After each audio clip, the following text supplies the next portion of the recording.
Koliko vam triba još gnjide u Saboru? Koliko vama još triba? Koliko ćete još krasti? Kakvi ste vi to? Vi ste jadne gnjide. Plata oplomo, govorija je svima, punija je noseve bolan. Evo, prošetat ćemo malo kvarton Santa Isabel. Sumrak je, je mjesec već lagano izašao, vidite, ovdje su Serosi, ove planine su nam bliže. Sad da vam objasnim. Znači, prema tamo je Kandelarija, malo vamo je Santa Fe, znači sve su tu, ti starinski kvartovi su skroz blizu. Sve to pješačka udaljenost, jel?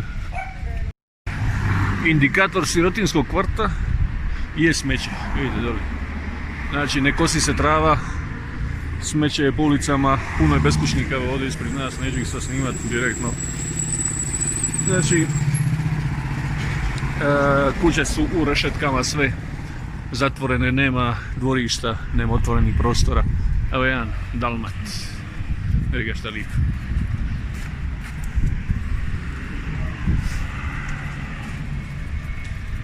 I sad ćemo otići malo na igralište, da on čisto vam pokaže malo kako to izgleda. Znači, ovo što sad radim u Santa Feu ne mogu ga napraviti. Ovo ne mogu, znači nije opasno ko Santa Fe. Ne furam sad na neku opasnost, ovo ono sad će vama nešto prezentira šta nije. Ali treba paziti, da nisam ovako velik, rekao bi moj kompa Petrak, velik, ne bi mogao raditi isto, da sam malo manji. Ovo sad ovako snimat nema šanse. Evo vidite, smeće po ulicama, one patike, znaš, to su ti džirevi ono, po ovim dalekovodima, vidite Igor ispred. I to je jedno sa igralištem.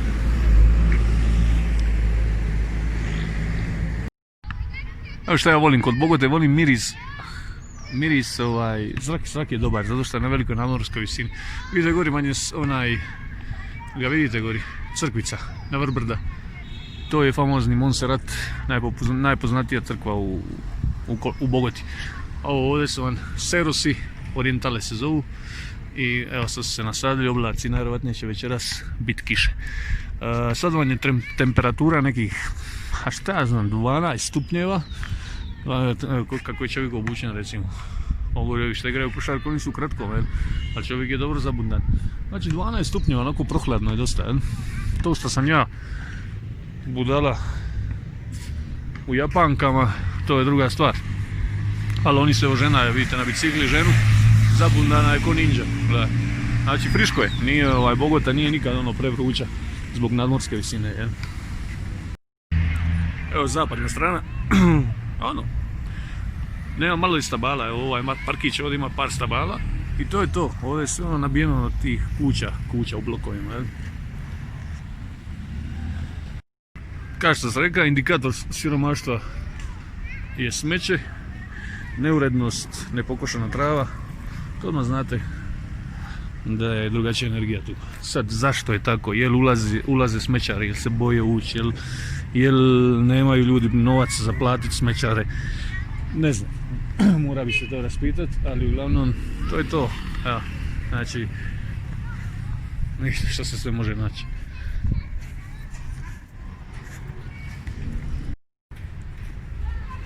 I vjerujte mi, nisam ja neki sad da se fura na opasnost, da ja sad ljudima hoću prezentirati ovo je opasno, ja sam tough, ja sam opak frajer, ja živim u opasnom dijelu. Ništa od toga. Nego jednostavno pokazivam realnu situaciju. Ja mogu živjeti bilo di i živio sam bilo di. U bušu, u plemenu, u faveli, u dobrim kvartovima, lijepim kućama. Ono, ja mogu se uvijek živjeti. Ja se prilagodim kao kameleon, jel? Međutim, moja gospođa, njoj je dosadilo više živi tamo gdje smo živjeli, bilo on je preusko, nije mogla raditi u svom ateljevu. Nervozna je bila po cijele dane, šta smo onda napravili? Šta smo onda napravili? Išli smo promijeniti stan, jel? Otvorila nas je mogućnost za ovu kuću, što je troduplo, 3 puta je veća nego onaj stan gdje smo bili, a plaćamo ga 100 eura manje. Zašto? Zato što je to stan od njezine matere u kojem ona ne živi, koji je prazan. Htjela ga rentati ovako i onako. Dala nam je dobru cijenu, došli smo tu i sad ćemo tu živjeti. Trebali smo se preseliti u Barankiju, gori na Karibe, ali žena jednostavno nije uspjela pribaciti svoj posao iz Bogote gore. Tako da smo još tu.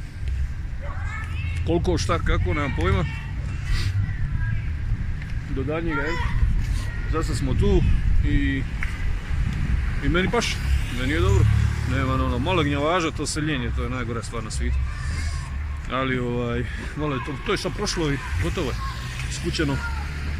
Little bounce. Tako da je kvart je meni dobar, ja baš volim šta da živim. Nije niti malo fancy. Meni to sve odlično. Tako mi gredova. Vidi šta je ovo. Imam gredove do kolina, do ispod kolina. Ovo je sa sumrak. Znači navečer možete vidjeti dosta beskućnika. Evo na primjer ovdje je skupljanje od nekog beskućnika, on to sebi skuplja. Oni kopaju, zašto ima dosta smeća? Zato što ima dosta beskućnika. To je bila nekakva racija. Ajde, ovo je zanimljiv kadar, vidite ovo ovdje.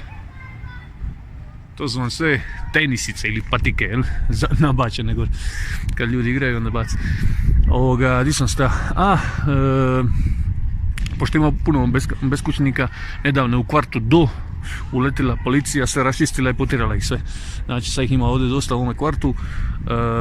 Oni su potencijalno opasni, a i nisu, kako koji, ali ako su stvarno pregladni, koji vuki, koji sve ugriše vas.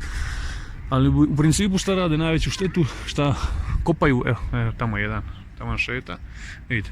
Znači oni kopaju po smeću, ali nije ih briga, ne rade oni to uredno. Oni to raskopaju, ostave sve to razasuto smeće okolo, tako da ulice su poprilično nečiste ili šporke. Vidite, on tamo sad skuplja, to je njegovo. On tu, mislim, razumijem ja ljude. Nije lako bi beskućnik, to je ajme užas. Ja sam par puta u životu čisto prispava tako na ulici da vidim kako im je, to je užas. Kad nemaš šta jest, kako paš po smeću jedeš. Dobro, to su teške teme. To sam vam počeo pričati, znači oni su po noći oni izađu, zašto? Zato što se boje spava po noći da ih neko ne ubije. Onda po noći izlaze, šetaju, možete ih vidjeti aktivni, se kopaju po smeću i to, a po danu ih možete vidjeti kako spavaju. Sad je sumrak, sad se počeli buditi ko lavovi, u hijene i sve to se budi po noći. Tako da ti jedni ljudi boje se spava po noći, da ih ne bi orobilo, napalo, izbužalo, nožen, bla bla bla. A po danu spavaju, zanimljivo se noć za dan. Evo salsića, odnosno kobasica. Kamina. Ona nema nikakvog pardona, ona šeta. Evo tamo jedan koji prilazi ulicu. Isto beskućnik. Baš ih ovdje ima jako puno. Jako puno. Idemo dalje. Evo ovdje niko ne kupi pasja govna. Ali nisu ni pazi dresirani da to obavljaju u travici, nego po putu, jer treba pazi kako se hoda.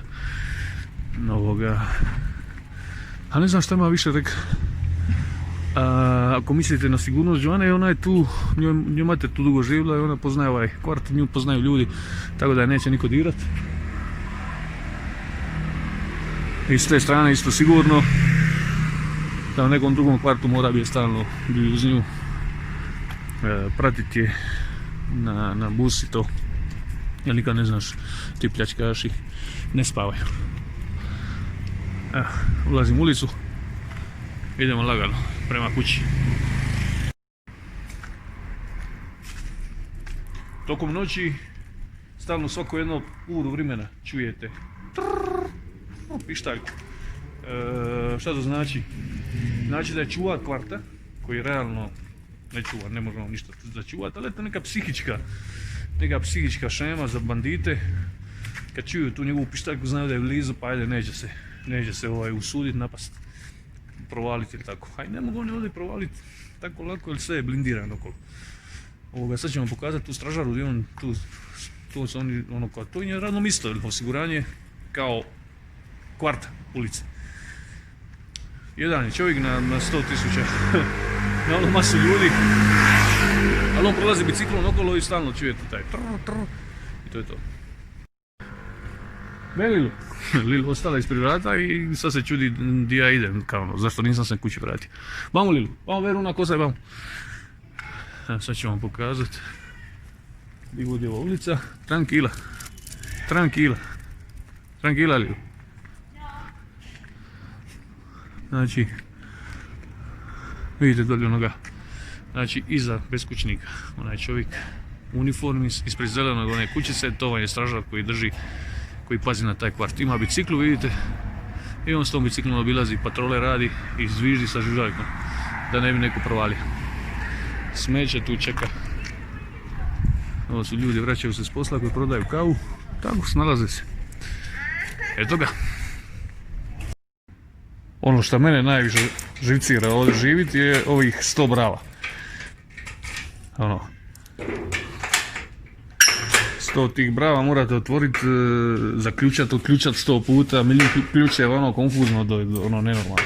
Onome kvartu gdje sam živio prije, to nije tako funkcioniralo. Vidiš, ovdje je jedan gambet, jedna brava, 15, 16, 18, 90, ono za popizditi. Cheers. Evo u dvoru.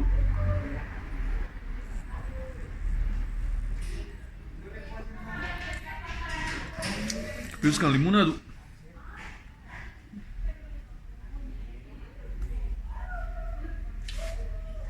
Hamuk je spreman. Volim bi u društvu biljaka. Lilu je spremna. Sad se ovdje malo uvalit. Da mi Lilu ne ispadne. Uj, uj, uj.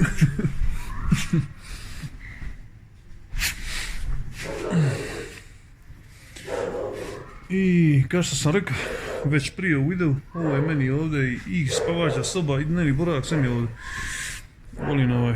Volim bi u hamoku, volim biti na otvorenom zraku, volim bi u društvu ovih biljaka, ovdje ne vidi se mrak.